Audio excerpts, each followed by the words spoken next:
السلام علیکم ورحمۃ اللہ وبرکاتہ۔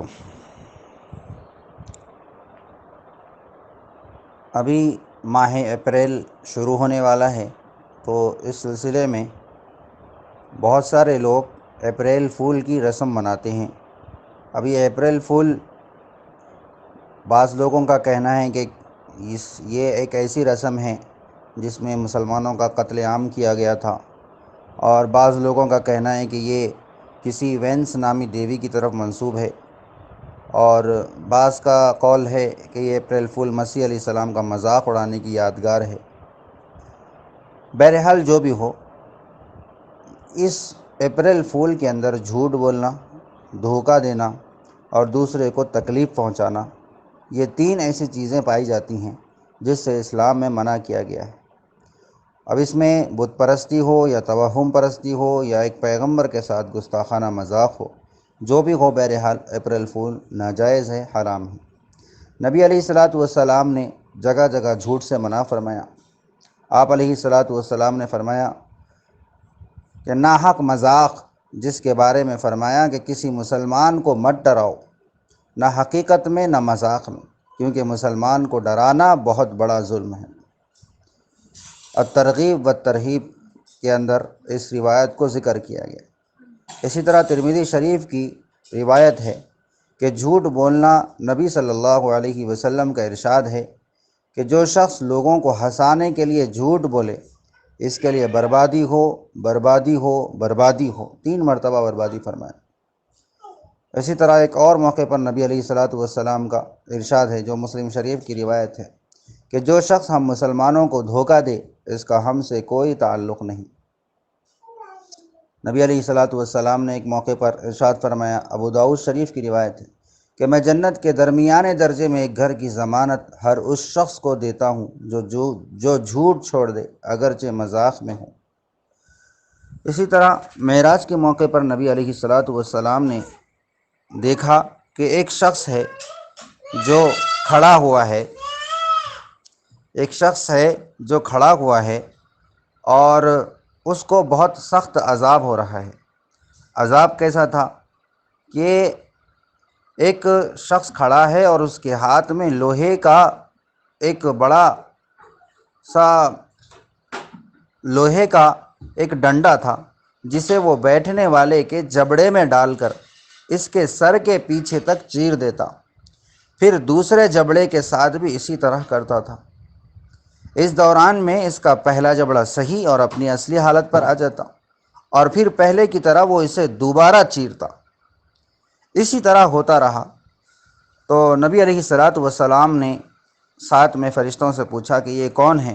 نبی علیہ السلام کو فرمایا گیا کہ یہ جھوٹا آدمی تھا جو جھوٹی باتیں بیان کیا کرتا تھا، اس سے وہ جھوٹی باتیں دوسرے لوگ سنتے، اس طرح ایک جھوٹی بات دور دور تک پھیل جایا کرتی تھی۔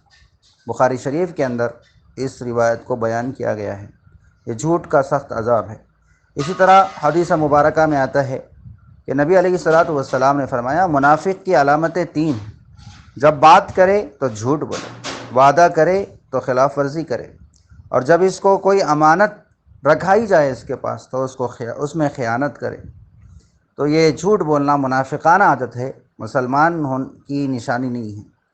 نبی علیہ السلام سے پوچھا گیا، کیا مومن بخیل یعنی کنجوس ہو سکتا ہے؟ فرمایا ہاں۔ پھر پوچھا گیا، کیا مومن جھوٹا ہو سکتا ہے؟ فرمایا نہیں، مومن جھوٹا نہیں ہو سکتا۔ نبی علیہ السلام نے فرمایا کہ بندہ پورا مومن نہیں ہوتا جب تک کہ مذاق میں بھی جھوٹ بولنا نہ چھوڑ دے اور جھگڑا کرنا نہ چھوڑ دے، اگرچہ وہ سچا ہو لیکن جھگڑا کرنا چھوڑ دے۔ اسی طرح نبی علیہ السلام کی ایک روایت میں آتا ہے کہ عبداللہ ابن عامر رضی اللہ عنہ سے روایت ہے، رسول اللہ صلی اللہ علیہ وسلم ہمارے گھر تشریف فرما تھے کہ میری والدہ نے مجھے بلایا کہ میرے پاس آؤ، تمہیں کچھ دوں گی۔ آپ نے فرمایا، کیا چیز دینے کا ارادہ ہے؟ انہوں نے کہا، کھجور دوں گی۔ تو آپ نے ارشاد فرمایا، اگر تو کچھ نہ دیتی تو یہ تیرے ذمے جھوٹ لکھا جاتا۔ نبی علیہ السلام کا ایک اور ارشاد ہے کہ آپ علیہ السلام نے فرمایا کہ جھوٹ بولنے سے رزق میں کمی آ جاتی ہے۔ بھلا بتائیے، مذاق میں، اپریل فول میں جھوٹ بول کر اپنے ہی کاروبار، اپنے ہی تجارت، اپنے ہی رزق کی بے برکتی ہم مول لیتے ہیں، اور پھر رونا روتے ہیں زندگی بھر کہ ہمارے رزق میں برکت نہیں ہے۔ رزق میں برکت اس وقت جاتی ہے جب جھوٹ بولنے کی عادت پڑ جاتی ہے۔ جھوٹوں سے اللہ تعالیٰ رزق کی برکت کو چھین لیتے ہیں۔ اس لیے جھوٹ بولنے سے پرہیز کرنا چاہیے، جھوٹ بولنے سے احتیاط کرنا چاہیے۔ اپریل فول یہ غیر اسلامی طریقہ ہے۔ نبی علیہ الصلاۃ والسلام نے فرمایا من تشبہ بقوم فہو منہ، جو جس قوم کی مشابہت اختیار کرے گا وہ انہی میں سے ہوگا۔ اور نبی علیہ الصلاۃ والسلام نے ارشاد فرمایا من غشنا فلیس منا، جو ہم کو دھوکہ دے وہ ہم میں سے نہیں ہے۔ تو جھوٹ بول کر دھوکہ دینا کسی کو، جب کہ وہ سامنے والا سمجھ رہا ہے کہ سچ بول رہا ہوگا، اور اس کے ساتھ میں دھوکہ کرنا، یہ بہت بڑا دھوکہ، یہ غداری اور اللہ کے نبی صلی اللہ علیہ وسلم کے دین کا مذاق اڑانا ہے اور اسلام کا مذاق اڑانا ہے۔ اگرچہ امت مسلمہ اس برائی میں زیادہ اتنی تعداد میں مبتلا نہیں ہے، لیکن پھر بھی کچھ نہ کچھ لوگ اس طرح سے کرتے ہیں، اور ہمارے بچوں کے اندر بھی یہ اپریل فول کا مزاج بنتا چلا جا رہا ہے۔ بچوں کے اندر جھوٹ کی نفرت بٹھائیں، جھوٹ سے بچائیں، سچ بولنے کی عادت ڈالیں۔ نبی علیہ الصلاۃ والسلام نے فرمایا الصدق ینجی والکذب یہلک، کہ سچ نجات دیتا ہے اور جھوٹ ہلاک کر دیتا ہے، برباد کر دیتا ہے انسان کو، پورے معاشرے کو برباد کر دیتا ہے، پوری انسانیت کو برباد کر دیتا ہے جھوٹ۔ نبی علیہ الصلاۃ والسلام نے فرمایا کہ جب کوئی بندہ جھوٹ بولتا ہے تباعد عنہ الملائکہ، کہ اس سے فرشتے ایسے دور بھاگ جاتے ہیں اس سے، منت ما جاء ابھی، جھوٹ کی بدبو کی وجہ سے فرشتے اس سے دور۔ اب ظاہر بات ہے کہ جس کے گھروں سے، جن کے بازاروں سے، جن کے اسکول سے، جن کے مدرسوں سے کیسے فرشتے دور ہٹ جائیں، تو وہاں پر برکت کہاں سے آئے گی، رحمت کہاں سے آئے گی، رحمت والے فرشتے کہاں سے آئیں گے وہاں پر۔ لہذا اپنے رزق کی حفاظت کیجیے، اپنے رزق کی برکتوں کی حفاظت کیجیے، اپنی زبان کی حفاظت کیجیے، جھوٹ بولنے سے پرہیز کیجیے، سچ بولیے، سچ کا ساتھ دیجیے اور سچوں کے ساتھ میں رہیے۔ اللہ نے قرآن مجید میں فرمایا کہ یا ایھا الذین آمنوا اتقوا اللہ وکونوا مع الصادقین، کہ اے ایمان والو تم تقوی اختیار کرو اور سچوں کے ساتھ میں ہو جاؤ، سچوں کے ساتھ میں رہو، سچ بولو، سچ بولنے کی عادت ڈالو، جھوٹ سے بچو، جھوٹوں کے ساتھ میں نہ رہو۔